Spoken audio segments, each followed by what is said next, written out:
Hey there, it's Michael. Welcome to Whole Again, the show that's here for you in support of you creating a meaningful life and the person you're becoming. And every Friday this year, in celebration of my 25th anniversary of my last bad day that sparked Whole Again, I'm sharing one growth mindset tip that I've learned along the way.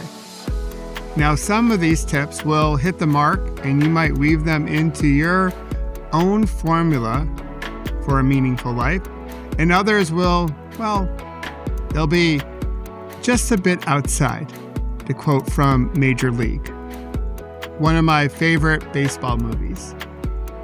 And today is all about vitamin G. That's right, gratitude. Gratitude is the start of my acronym called GRACE, something I created to help me get through my recovery and rehab, and I still use it today. There's something about offering each other and ourselves grace that just speaks to me, and I hope it speaks to you. But today we're going to focus in on letter G, gratitude.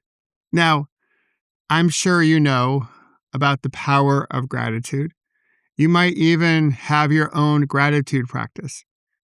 Back before my big accident, I didn't know what gratitude was. I didn't have a practice. Keep in mind, it was 2001 and there wasn't social media or TEDx talks and influencers touting the power of gratitude. But as I came into my recovery, I found the practice. And taking a moment when I was getting ready for bed to pause, take a few deep breaths, and reflect on what I was grateful for became my bedtime routine. It's still part of it. Although, like mindfulness, I try to weave gratitude into my day. So it's just not a one-time thing I do at a certain time every day. For me, especially during my recovery, gratitude helped me see what I still had and what I was still able to do, rather than my initial focus was on everything I didn't have anymore and all the things I couldn't do. Like water, gratitude is better when it hits that Goldilocks moment. Not too much, not too little, just right. Please allow me to share just a bit more, because there's some interesting research now on gratitude to help us find that sweet spot.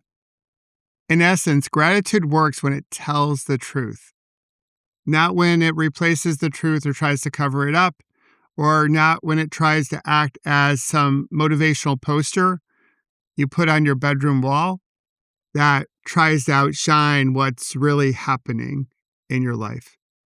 Because when that form of gratitude appears, it's easy to get into something called emotional bypassing. It sounds like, I'm fine, I'm good, I should be grateful, it could be worse. But as we're doing that, our nervous system is like, oh, pardon me, not so much. It doesn't believe it, so it doesn't really stick. The researcher Barbara Fredrickson has come up with the broaden and build theory. The idea is relatively straightforward. Positive emotions like gratitude are supposed to expand our perspective during stress. And they work by sitting with maybe the unpleasant emotion that we're feeling. For example, we can grieve 100% for a loss of a friend, a loss of a pet in your household, whatever we happen to feel. It could be anger. It could be any number of different emotions. And we can add gratitude to it. We don't use gratitude to replace it or to lay on top of the grief. We humans are pretty cool. We can hold a couple of different emotions all at the same time. So we can grieve and hurt, and at the same time, we can be grateful. for the support that is around us. I went through this a lot during my recovery. I was hurting big time. And I had moments when I got really frustrated and angry that I had to go through what I was going through. Gratitude sat beside that pain and helped me broaden or widen my perspective. Gratitude, when it works well, is not either or, it's both and. So healthy gratitude is really about acknowledging this is super hard, whatever you happen to be going through. And here's one of my strengths that I can tap into. This grounded gratitude, that's the type of gratitude that builds resilience. Fake gratitude, well, we're just lying to ourselves. And ultimately, that's going to build resentment. That is like putting another rock in your backpack, which is one of the other tips I've already shared in this series. And it's good to take those rocks out of our backpack because if we don't, that backpack gets pretty dang heavy. Now, another trap we fall into with gratitude is the comparison trap, which leads to comparisonitis. So this sounds like, in the world of gratitude, well, at least I have a job. At least it's not worse. Or at least I'm better off than so-and-so. That, my friend, is not gratitude. What it is comparison cosplaying gratitude. It's wearing a costume. And that doesn't work either. We just end up feeling bad about feeling bad. The fix here is to get specific. We don't have to get bigger. We don't have to get smaller, but just specific about what part of our lives we're really grateful for and why. So when I lead our Monday live pause, breathe, reflect meditation, I will often guide people in coming up with something that they're grateful for as they begin the week.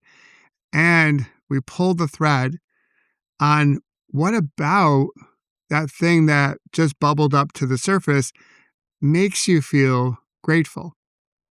The last call out around gratitude, so you can have a really healthy gratitude practice I want to share with you, is something called the reach and recovery model.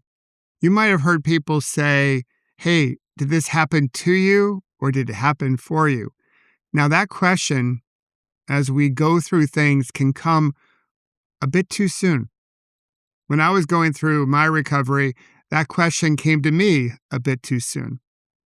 What the reach and recovery model shares with us is that, hey, give yourself some time to get through whatever you're getting through. Get through that muddy moment. Process that. Don't try to blow past it. Once you have adequately processed it, then you can add gratitude. And this helps with healing and our ability to be resilient. And now you have a very powerful form of gratitude. So gratitude, as it's talked about out there on social media and other places, great practice. Tip number 15 here. And you can do it in a lot of different ways. You can have that morning routine. You can have that evening routine. But my caution is make sure it's a healthy form of gratitude. That type of gratitude will help you create a meaningful life and help you step into the person you're becoming.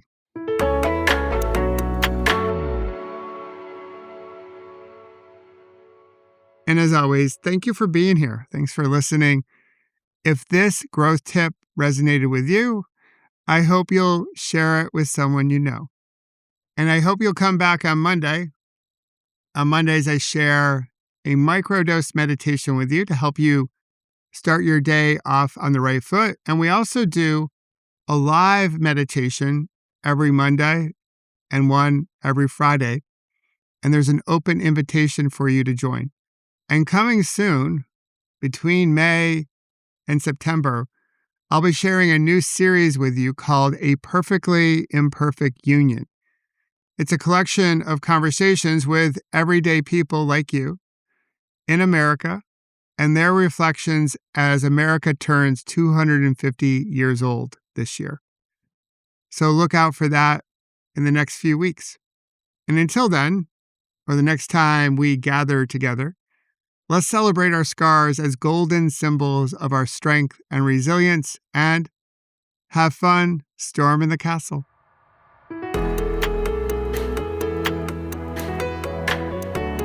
And if you wish to learn more about creating beautiful ripples and how to prevent a bad moment from turning into a bad day, please visit my website, michaelobrienshift.com, and sign up for my newsletter called The Ripple Effect. And join us each Monday, Wednesday, and Friday here at Whole Again, and discover how you can heal, grow, and become more resilient, and celebrate our scars as golden symbols of strength and resilience. Until then, remember, you can always come back to your breath. You've got this, and we've got you.